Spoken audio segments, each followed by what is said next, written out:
Who controls your eyeballs, controls your mind. This is a video about Timothy Leary and his message.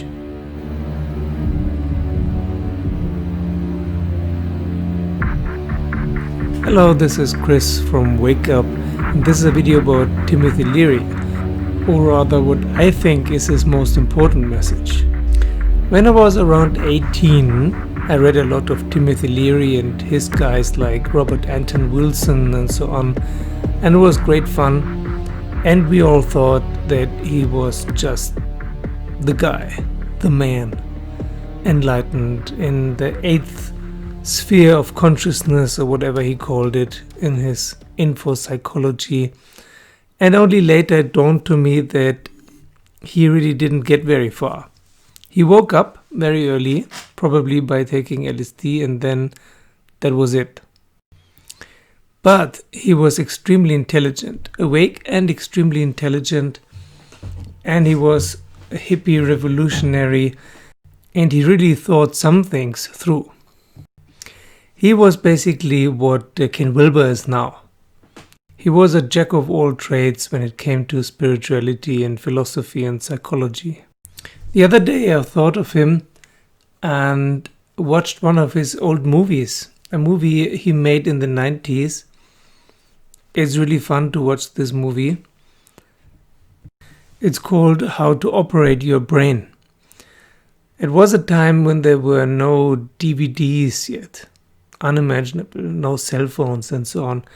So you had to buy a video cassette tape, and it was very funny to watch this movie. Watch it. It's available on YouTube. I'll add the link below. And although many of the things that Timothy Leary thought and taught didn't turn out to be 100% true, one thing is true. Who controls your eyeballs controls your mind. There are many videos on YouTube you can watch with optical illusions. You cannot trust your eyes at all, but we do. We do trust our ears and our eyes, especially our eyes. Also, we trust language. Anything that's printed, a part of our mind thinks it must be true. Or like Wittgenstein, the philosopher Wittgenstein, he found out that anything we can put into sensible language comes across as a fact to our mind.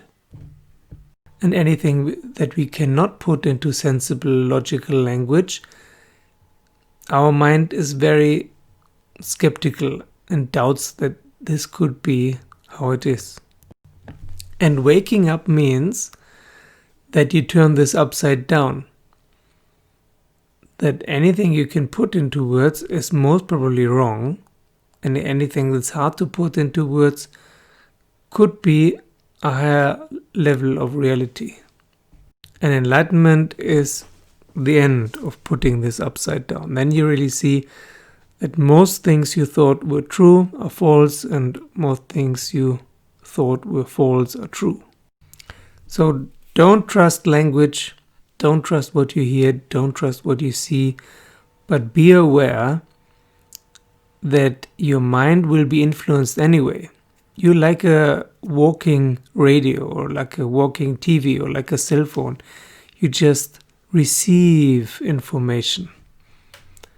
That's also how advertisement works. You may think, that's stupid, I would never buy something like that only because they advertised it. But that's wrong. It's deeply within is recorded, this information. And one day you might buy it and you don't know why. And the same is with the media. So Timothy Leary was one of the first spiritual teachers who recognized the power of the media and the power of the optical, of the video, of the movie media, and the power of computers and software. For him, the brain was a computer, and all you had to do was find out how to operate this computer. During a time where computers were a novelty, Leary and Wilson they recommended to people to buy a computer and learn how to operate it as an analogy to learning how to operate your brain and how to reprogram your brain, which is possible to some degree. It's better to be identified with positive stuff than with negative stuff. Once you're enlightened, it doesn't matter anymore. But until you're there, it's probably better to choose what you let into your mind, what you let into your eyes. Because that is how belief sets are created.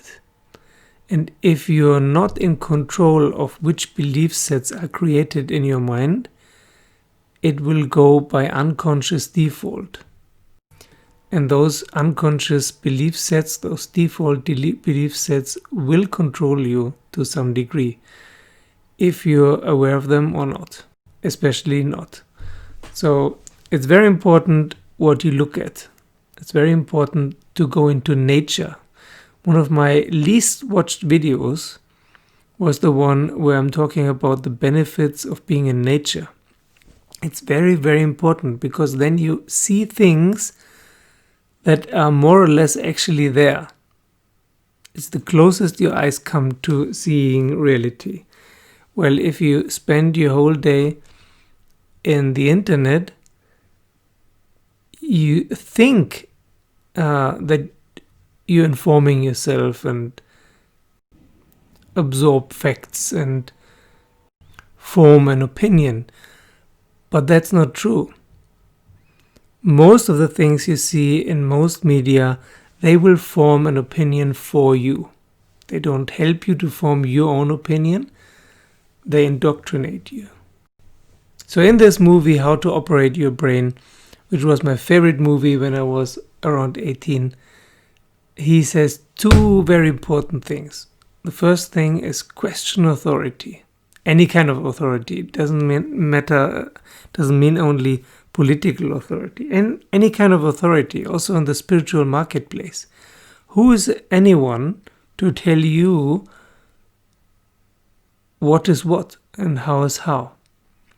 There is no authority above yourself. There just isn't. Look within, not without. And the second thing is who controls your eyeballs controls your mind. So if you do not want to be mind controlled, be very careful what you let in to your eyes, into your brain and mind via your eyes. Leary was a big fan of Marshall McLuhan, and so he recommended change the medium you use, change the words you use. It's actually very similar to Buddhism in some ways. Be careful what you think and what you say, the Eightfold Path. But even until now, until 2020, not many gurus have spoken about media. The influence of media is just, media are taken to be natural right now. They're just part of our culture, of our society, of our lives. And everyone has WhatsApp or Telegram or Facebook or Instagram or whatever. I have a Samsung cell phone, for example, and I have to disable Update. Update is a new service on Samsung phones, or maybe on Android phones in general, I'm not sure. And they will just tell you news if you want them or not, until you or unless you disable them. So be careful what you think, be careful what you see, be careful what you believe. Because if you're not, it will be chosen for you. And you will see, believe, and think things unconsciously.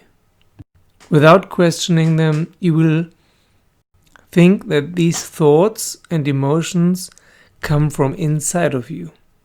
But they aren't. They don't. They come from the outside, and they are not your opinions and not your experience. You have never verified them. You don't even have the chance to verify them. is just what you heard and what you saw. And our brain is not yet used to digital media. It's a very new thing. Human beings are hundreds of thousands of years old as a species, if there is such a thing as time. Movies exist for about 100 years. And things like cell phones, a bit more than 20 years. There's no way for our animal eyes and animal brains to distinguish between actual reality and whatever is fed to you by any kind of media. So part of you will always believe what it sees. I've made so many videos already about distraction and misdirection and repetition and so on. It's always the same. Your eyes and your mind will focus on one thing and disregard everything else. That's just how they work. They're not so much tools of perception, but tools of filtering. So remember, who controls your eyeballs controls your mind. I still think this is one of the best things Timothy Leary said. Maybe the best thing. Unfortunately, never met him. I was too young, but he must have been a funny guy. I met friends and colleagues of his which were not so funny. They were very serious and very disappointing. But I think Leary was kind of relaxed and funny. And he never lost his optimism. So if you have some time, half an hour or so, watch the movie How to Operate Your Brain. Is a real trip. And especially today, where everyone has a cell phone, and it's totally normal and natural to have one, this message is even more important. I also include the link below of JP Sears' newest video, which goes in the same direction by chance. Tell me in the comments below how you liked Leary's video. Thank you for watching, thank you for subscribing or joining me on Patreon or Facebook, and see you soon.